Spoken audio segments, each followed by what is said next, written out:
Galveston, Texas. It's here, in this town on the edge of the Gulf of Mexico, that the Stella Solaris, the solar star, waits to sail. An appropriate name for a cruise marked, in a sense, by the stars. While less than 70 kilometers away at Houston is the NASA Space Center, veritable headquarters since Apollo 13 of the American space conquest. The passengers of the Stella Solaris are embarking on a voyage which will lead them day after day to the discovery of a civilization in which astronomy played an essential role.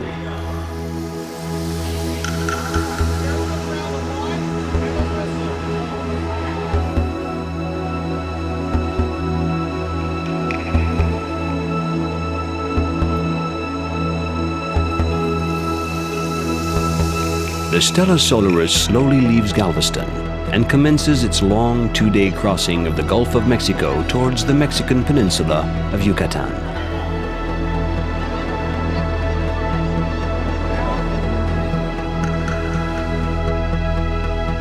Covering an area of over 1,000 kilometers long and 600 kilometers wide, the former Maya world takes in present-day southern Mexico, Guatemala, Belize, and part of Honduras and El Salvador.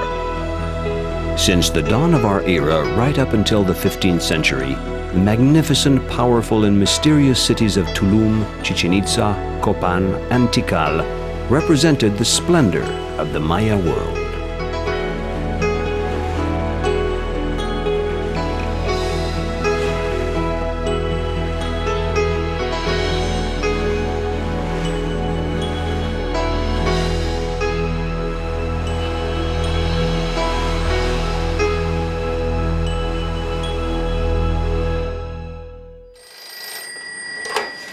Yes, please. Can I help you? Jingo. Okay. But if you have the telephone, just pick up. Okay?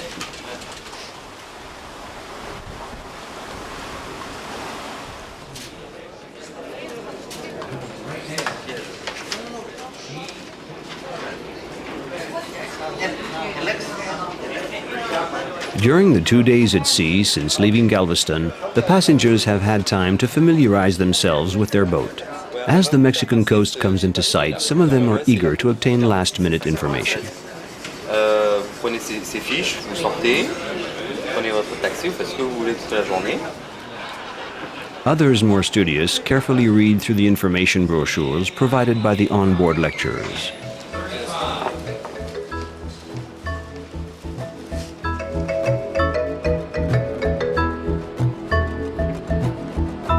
The Stella Solaris sails within view of Cozumel Island.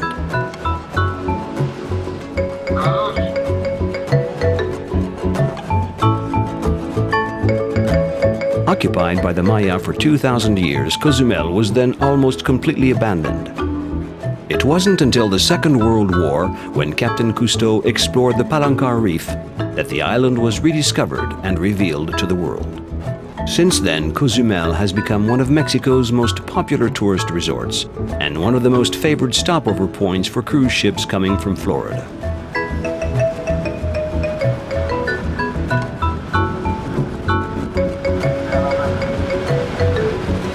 Big ship. Yeah, very big. Big ship.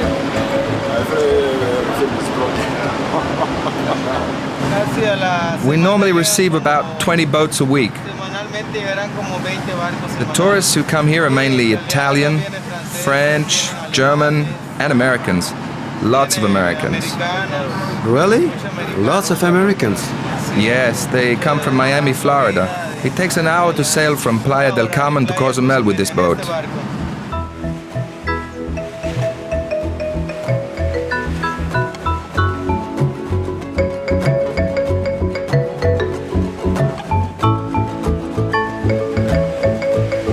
Despite the beauty of the sea, which becomes an almost transparent turquoise color close to the shore, it must be remembered that the weather in this part of the Caribbean is very unpredictable, and the sea can be dangerous.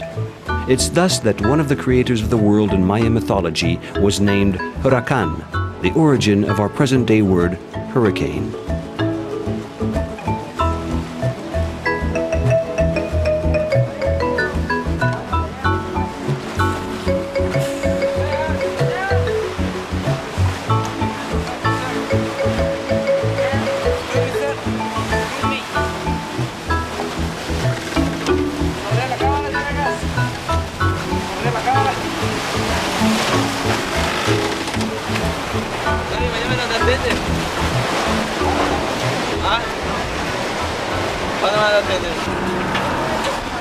We arrive at Playa del Carmen, a small market town and tourist resort, famous for its beaches, and which is the departure point for the Maya site of Tulum.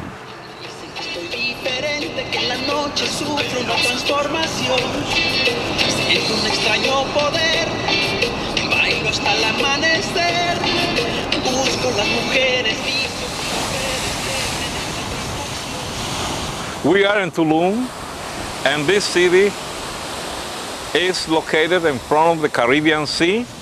The Mayans made this city with the protection of the wall and the protection of the reef on this side. The name of the reef is Palancar. It's the longest reef in America, comes from San Pedro Sula in Central America and goes to Isla Mujeres in front of Cancun. Founded in the year 1200, Tulum reached its peak 2 centuries later, around 1400. At that time, it was a trading port on the main sea route on the east coast of Yucatan. Overlooking the Caribbean Sea, certain buildings like El Castillo served as lookout posts or landmarks for sailors. In 1518, the conquistador Juan de Grijalva was cruising off the coast of Tulum. Impressed by the magnificent temples covered with fresco paintings and guarded by feather-arrayed warriors, he likened Tulum to Seville. The harshness and long duration of the crossing would explain such exaggerated enthusiasm, because Tulum is in fact a modest city with small-sized buildings. In order to disguise the mediocre quality of the structures, the temple walls were decorated with large fresco paintings with cosmic motifs, or with stucco sculptures representing the divine God who descends from heaven to receive the offerings of the humans and who symbolizes, for certain people, the extraterrestrial origin of the Maya. The main monument we have here is the Temple of Frescoes. On that temple, we have at the corners the representation of the life and death, or the duality, be alive or be dead. The one on the south side is light and the eyes are open. The one on the north side is dark with closed eyes.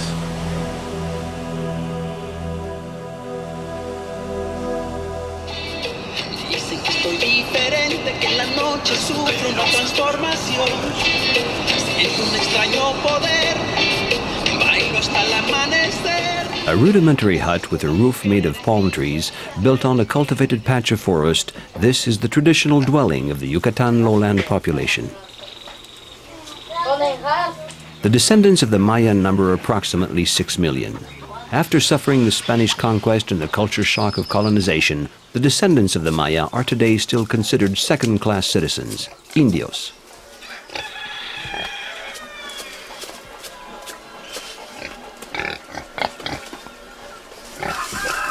As a way of remaining faithful to the memory of their glorious ancestors, they continue to speak the Mayan language.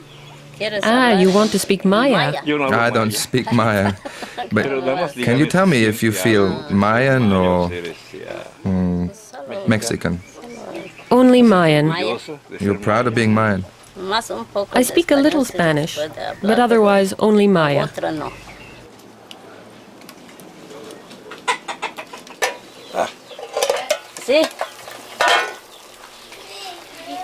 What are those? Beans. Beans.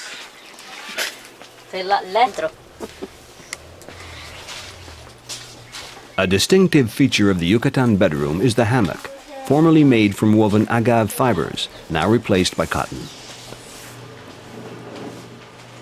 Did you buy this hammock or did you make it yourself? Ah, you bought it.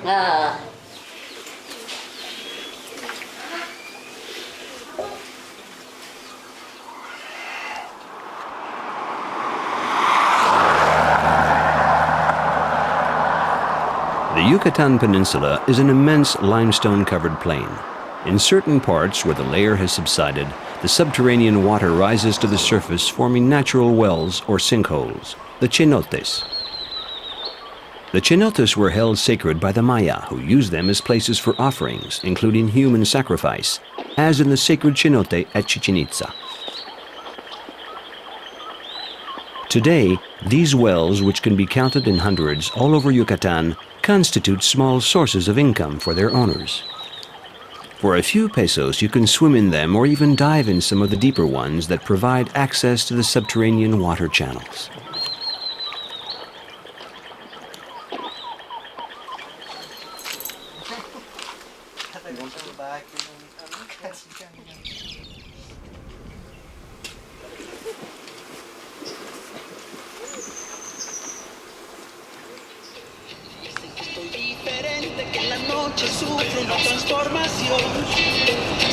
Penetrating further inland, we arrive at Valladolid, Yucatan's second largest city after Mérida. During the later half of the 19th century, Yucatan was shaken by a violent conflict opposing the Maya and the white population, the caste war. Heavily taxed by the government, dispossessed of their land to benefit the large plantations, the Maya, with the help of weapons provided by the English colonists of Belize, managed to recuperate up to 90% of their ancestral land, which they retained against the onslaught of Mexico, until the end of the 19th century, when they fell definitively under white rule. Far from the bloody episodes of the caste war of which it was the scene, Valladolid is now a peaceful and friendly city.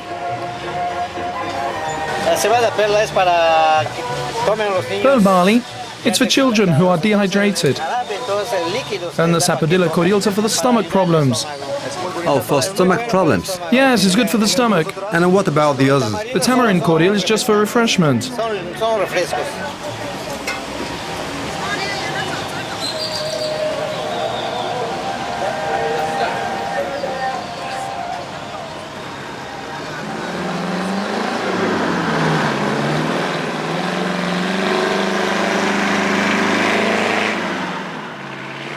Last stopover point on our Mexican journey, Chichen Itza, no doubt the most famous of the Maya sites.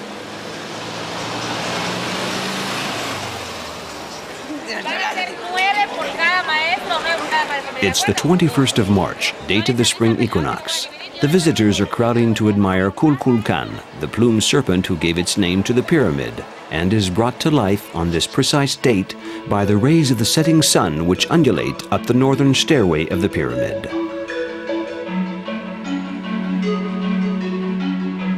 Unfortunately, the cloudy sky thwarts the apparition of the deity, and the visitors, some having come from the other side of the world to witness the phenomenon, wait disappointedly. The Maya world continues to preserve its mystery. What secret hides within the pyramid of Kukulkan? Out of all of the buildings here, which is the one that impresses you the most and that you prefer above all the others? That one, El Castillo, because that's where the serpent appears, and because it's the biggest. And there are the steps, 365 steps, representing the days in the year. El Castillo is a veritable calendar in stone of perfect harmonious dimensions. Its 364 steps plus one to exceed to the temple represent effectively the number of days in the solar year. But the Maya used other units of time, such as the tun, which designates a duration of 20 times 360 days, and the katun, equivalent to 20 tuns, and approximately 400 of our years. The advent of a katun was celebrated by the construction of new edifices, such as the pyramid with 4 stairways at Chichen Itza. Why are you waiting here? Why am I? Yes, waiting here. Because it interests me very much. Because this place dates back thousands of years. I want to know all about it. It's very beautiful. And I want to know why the Maya built it. Facing El Castillo, the Temple of the Warriors and that of 1,000 columns bear witness to the influence on the Maya of Yucatan of the Toltecs, a tribe who came from North Mexico in the 12th century.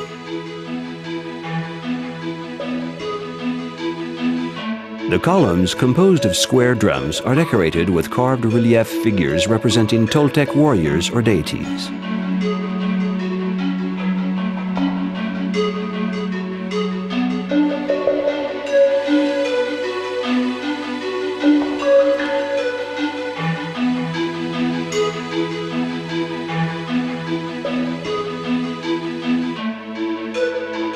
Although brilliant scientists, astronomers, and mathematicians, the Maya of the first millennium were nonetheless a bloodthirsty race, as demonstrated by the Tzompantli, a sort of stone fence covered with a large frieze representing impaled human skulls.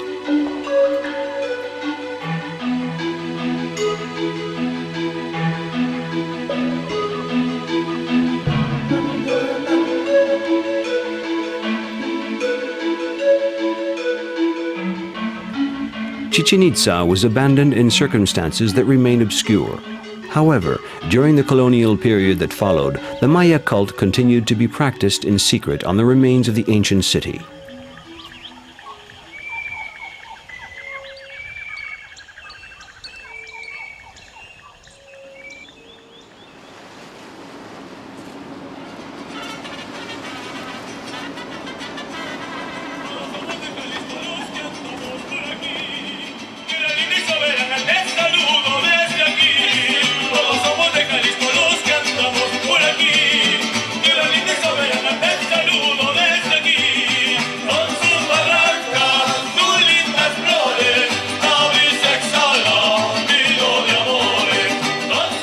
Back on board the Stella Solaris, while in the main lounge, the mariachis provide lively entertainment for the relaxing passengers.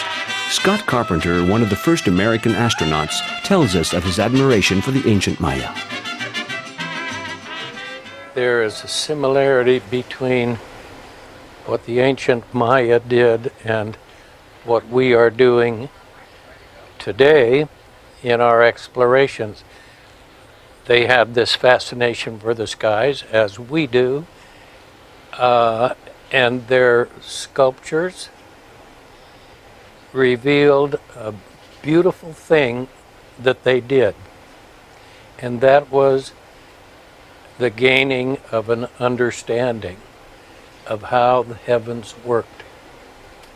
That's a beautiful thing. It is, they, through their study, arrived at new truths, and that's a very satisfying thing. That's exactly what we're doing with our exploration of the sea and with our exploration of space. We are learning new truths. It is another thing we share with the ancient Maya.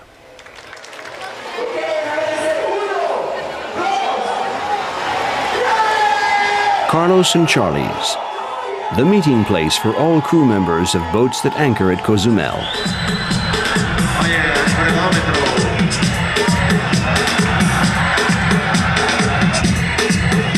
And the crew of the Stella Solaris is no exception.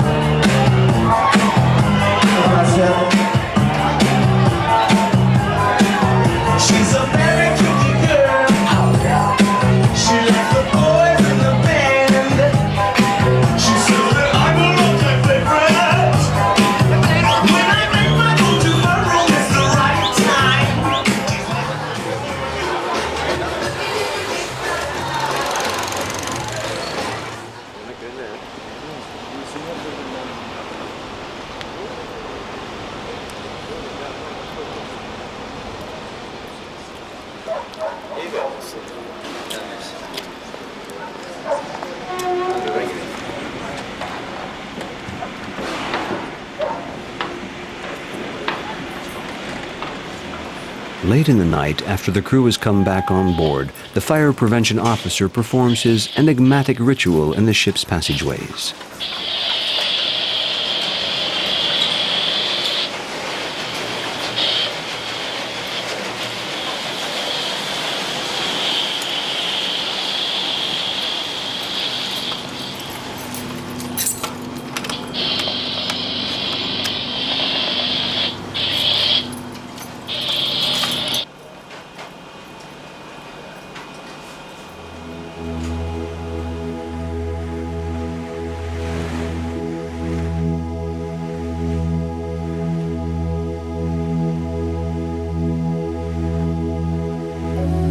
At break of dawn, on the bridge, Captain Panorios and his second-in-command study the approach towards Belize City.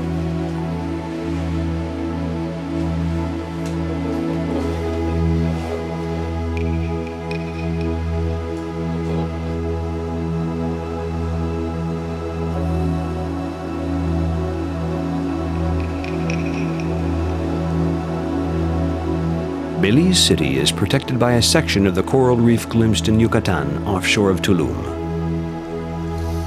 Second in the world after that of Australia, it attains its full dimension here.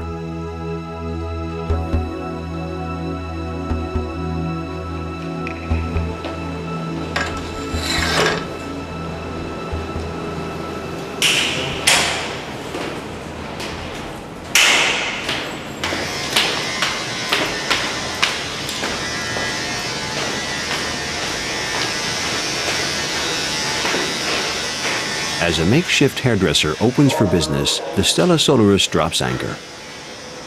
The wash caused by this maneuver reveals the shallowness of the water here.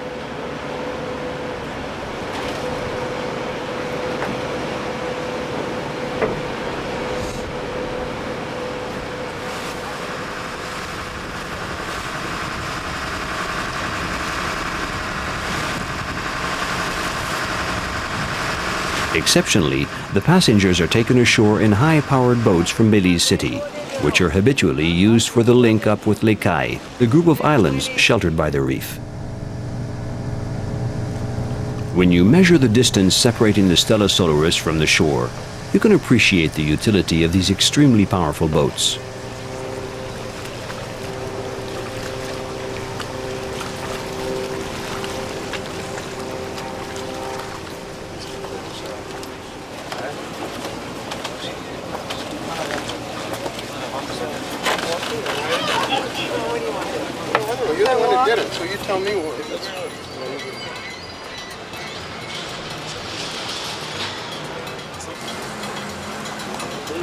Belize City lost its status as capital in the early 1960s when it was ravaged by a violent hurricane and it was decided to move the capital inland to Belmopan. Up until its independence in 1981, Belize was formerly known as British Honduras. Belize City has nonetheless preserved the old world charm of its colonial period, notably in the central district around the Swing Bridge, which spans the river. The population of Belize comprises Creoles, Indians, and people of mixed race, but the most dominant racial group remains the Black West Indians, descendants of the African slaves. As for the Maya Indians, they represent only 10% of the population. Forced inland by the attacks of pirates and corsairs, they took refuge in the forests.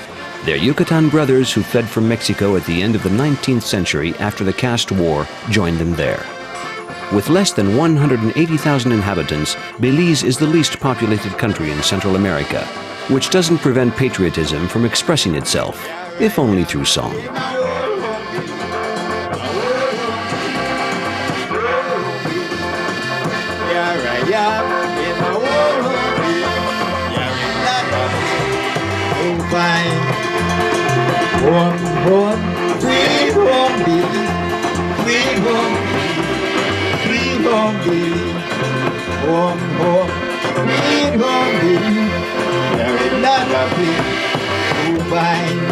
The time are changing from this time for you and for the people? Well, yes, in some difference. It changed plenty. Yes, there is a certain difference. More experience in everything. Lots of things have changed. In a certain manner, we have more experience in many fields, I think. When you want to buy an accordion like this one for here, for example, you can do it.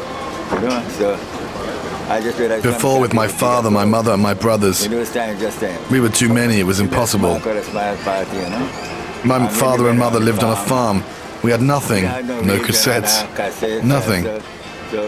My mother had only one thing in mind, working so that she could feed us all, you know what I mean?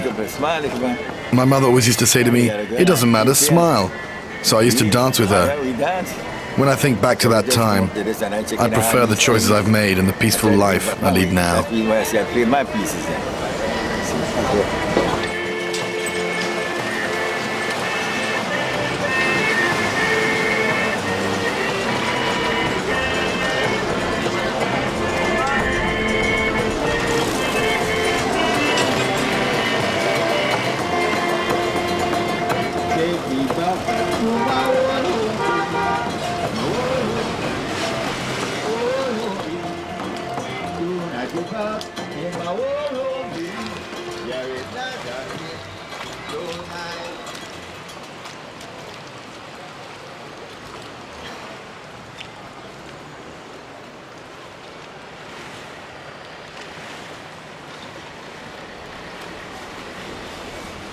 Descending the river Belize, which gave its name to the town, we rejoined the Stella Solaris.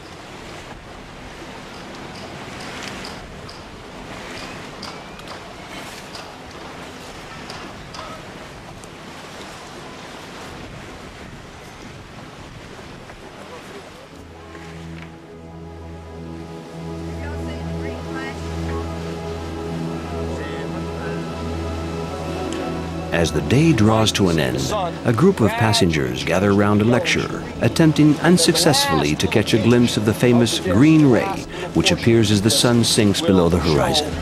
A beautiful green.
Puerto Cortes is the doorway to Honduras, which covers the southern border of the Maya world.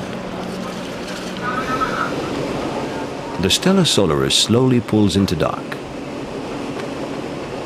Puerto Cortes is primarily a trading port and doesn't receive many cruise ships.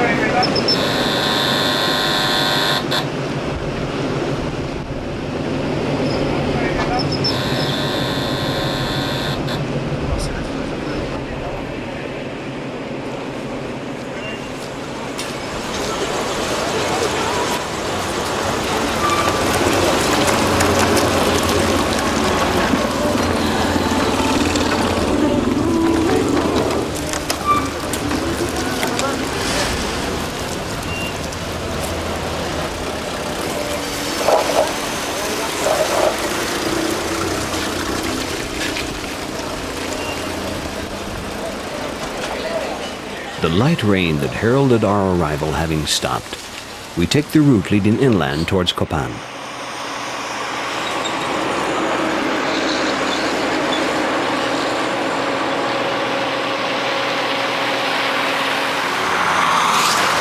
Situated on the Guatemala border, the Copan site is one of the most important of the Maya world. Before our arrival in Copan, we find out more about tobacco growing, which is the region's main economic activity.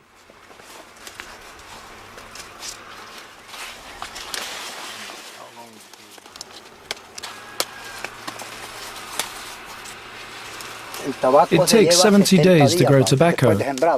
First we sow, and after 70 days we can start cutting.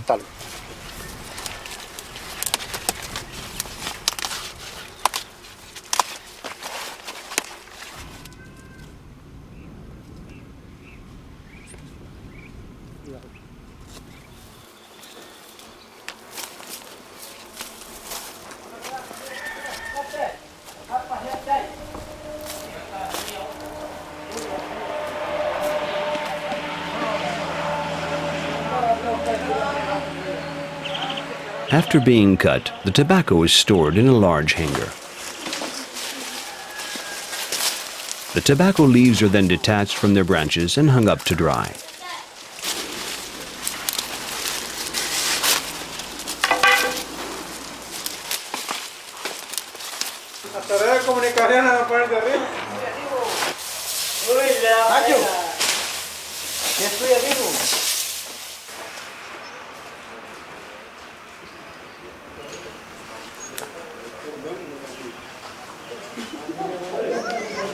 What is the difference between this tobacco and the one we saw when we came in? The difference is that this one has just been cut. It's still green. It's not dry enough yet. We've only just hung it up. When it dries, it'll be like the other one. And how long has it been hanging up? About 4 days. 4 days. And the other one? Over a month. When will it be ready to be made into cigars? Which one? The other one? Yes. It's ready now. Yeah.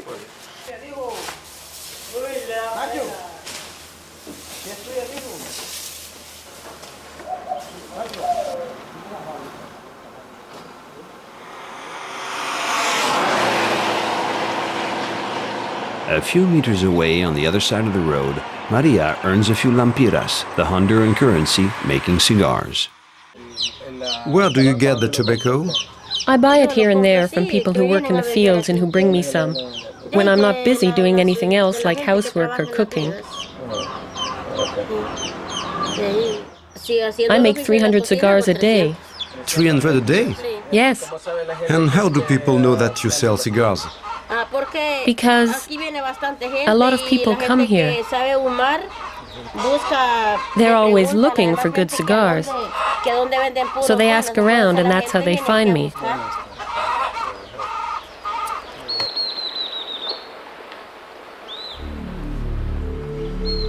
In the distance, nestled in the hollow of those mountains marking the border with Guatemala, is Copan.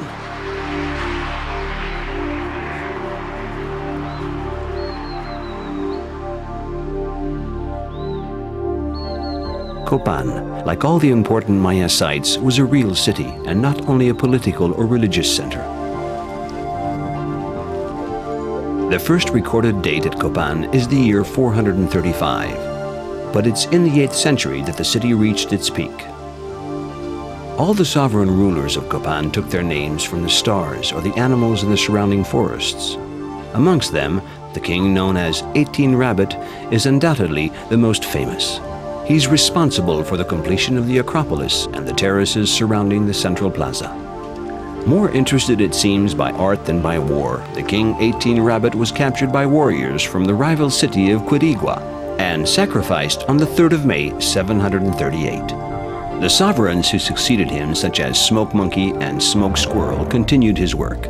But at the beginning of the 9th century, under the reign of Rising Sun, its 16th sovereign, Copan was abandoned. Insufficient agricultural capacity? Weather conditions? We can only guess at the reasons that led to the rapid decline of Copan as one of the principal Maya sites of the 9th and 10th centuries.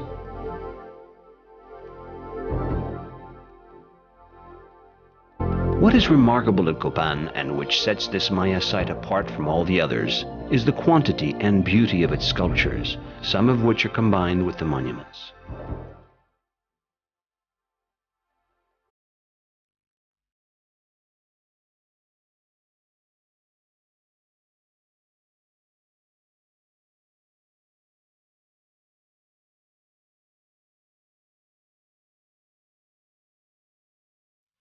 But the most amazing and most unusual sculptures of Copan grouped together on the central plaza are the Stella, built to the glory of the sovereigns. The Stella that we have back over here gives you a representation of one of the rulers of Copan ruins, you know, that it's supposed to be the 6th ruler of Copan called Smoke Jaguar. So as you can see, it shows you some examples of some of the gears that these people used to wear to play the ball game. You know, chest protector, protection on their the knees, and on their waist so they could bounce the ball harder from one side to the other, you know.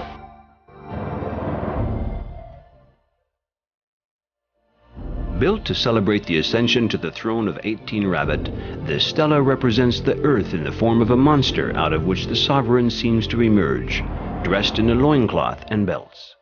He holds in his hands an instrument symbolizing sacrifice, and his head is surmounted by the effigy of the earth monster. On the side of the stela, glyphs expressing syllables or concepts remind us that the Maya were the only pre-Hispanic people to possess a written language system capable of translating almost any concept, both simple and advanced.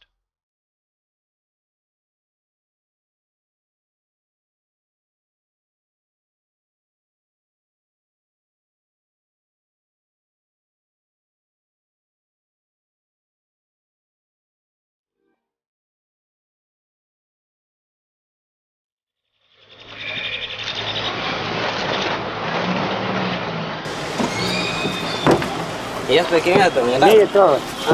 Tiene una madura también, ahí tiene limón.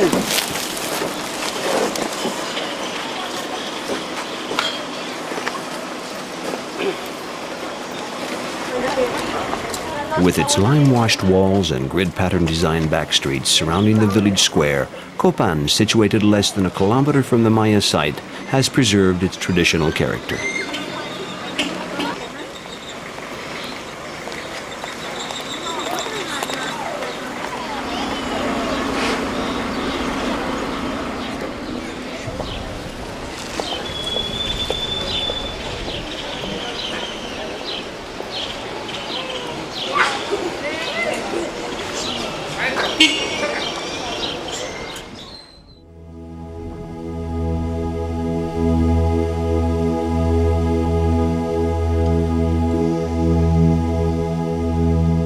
The Stella Solaris sails into view of Roatan, situated a few kilometers from the Honduran coast.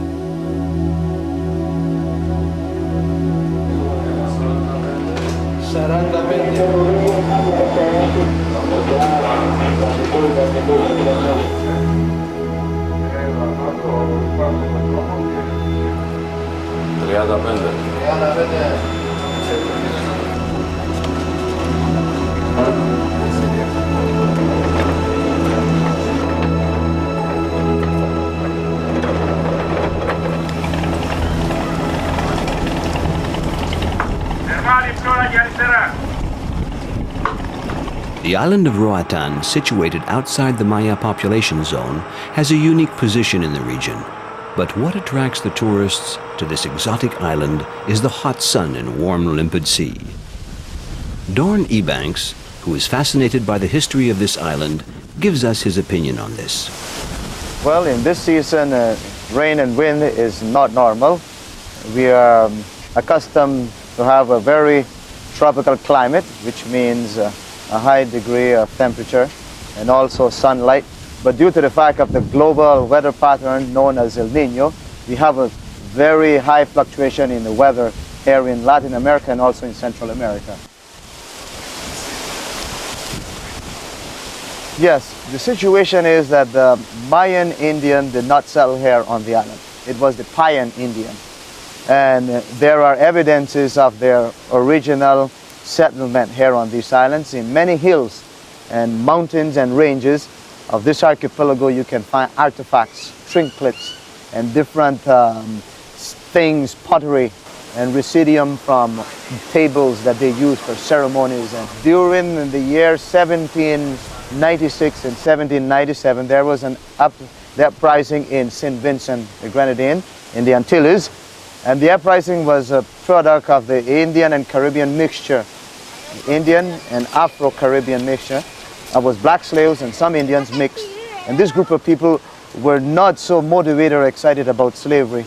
So therefore they made a mutiny, and the British government, along with the Spanish colonizer, shipped them from St. Vincent down to up to this area here in the Caribbean.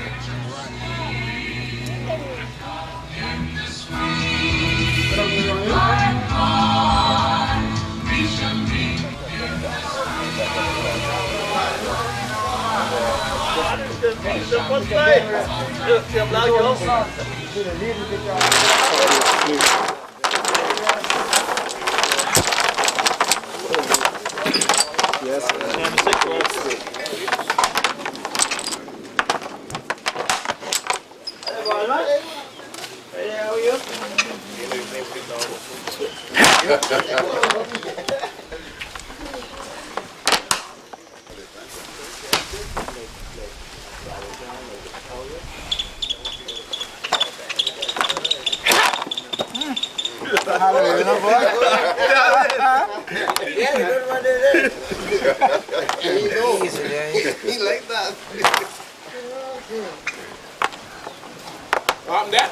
Check it. Oh, kick it. Kick it.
The Stella Solaris approaches Santo Tomas de Castilla, the last port of call on this cruise of discovery of the Maya world. This small commercial port on the Caribbean coast of Guatemala seems to be leaning against the luxuriant tropical forest, which covers the entire part of the country.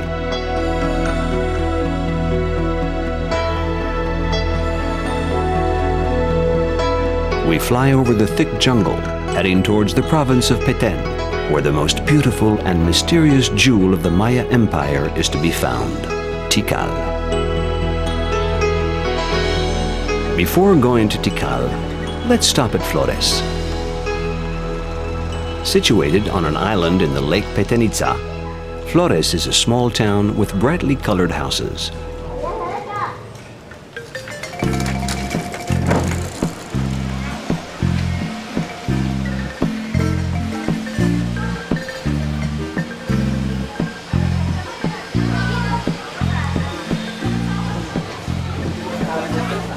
The market of Flores doesn't possess the rich variety and colorful exuberance of those of Antigua or Chichicastenango. Here, the quantities of corn or peppers are carefully measured out. All that is good for cooking. To cook with. Pepper too is good. Pepper too is good for cooking. Pero sobre todo para cocinar también.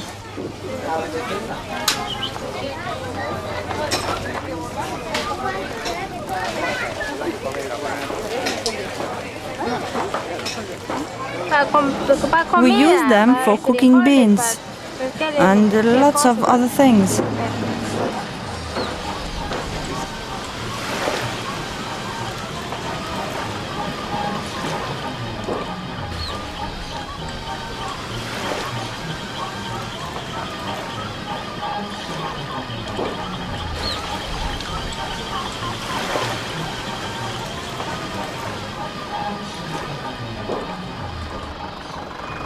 On the road leading to Tikal, a group of children are selling small wood-carved animals representing the animals of the Maya jungle. Debías de comprarnos algo, mira.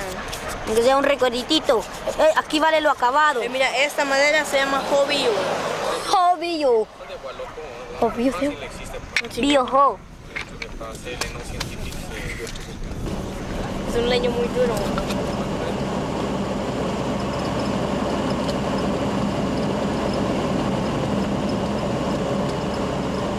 As we drive deeper into the forest, we start dreaming of Tikal at the rise of dawn.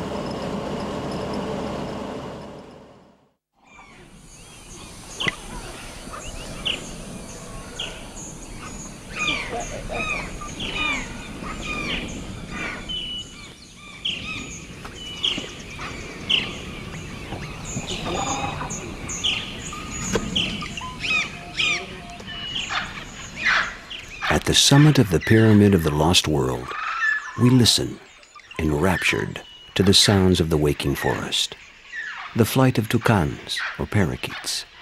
Here nature seems to have preserved its original magic. We feel in harmony with the Maya priests, the guardians of this sacred place, who, over 1,000 years ago, gazed upon this same site.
Tikal was occupied by the Maya as early as 900 BC, but reached its peak between 550 and 950 of our present era. At that time, 10,000 inhabitants lived on the site of Tikal, which found itself at the center of the Maya realm and partly explains its prodigious development. The Maya Empire flourished between 250 and 900 AD in the tropical forest of Central America. There are approximately 2,000 Maya sites, but the most famous among them is Tikal. Tikal, which numbers around 4,000 buildings, was considered at this time to be the New York of the Maya world. Tikal is composed of a large number of structures and temples, such as the Pyramid of the Lost World or the Pyramid of the Jaguar, bearing witness to a period of architectural activity of over 300 years.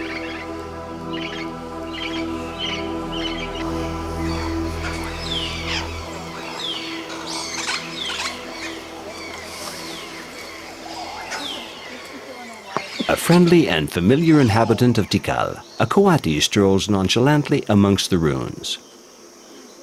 Nos encontramos en la Plaza Mayor.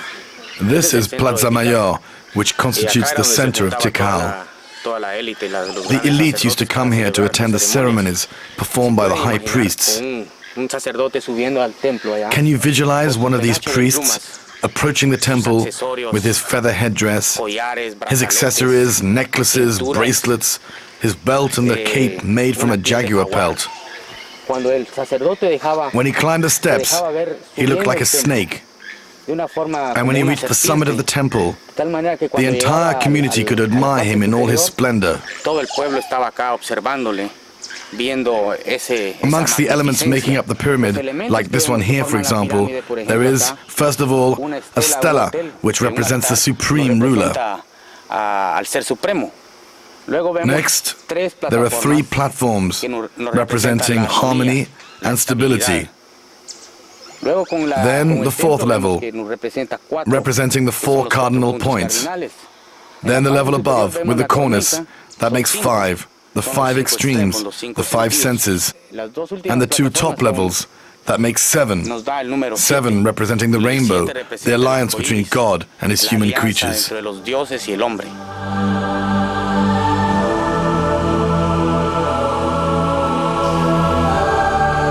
The site, which covers over 120 square kilometers, comprises 4,000 known buildings and 4 main pathways providing access to the various temples during the ceremonies. Tikal is today the reserved domain of the howler monkey, who swings from tree to tree, feeding on the fruit of the sapodilla tree, a tree from which the Maya extracted the chicle juice, which is used today to make chewing gum.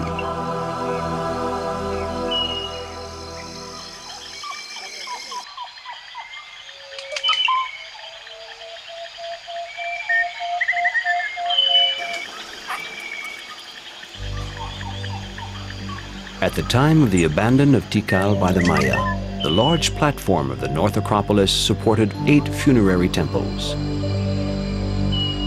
This lost world has retained its strange power. These remains reflect the beauty and harmony of a civilization that produced kings with names such as Great Jaguar Paw, Turned Up Nose, or Cloudy Sky.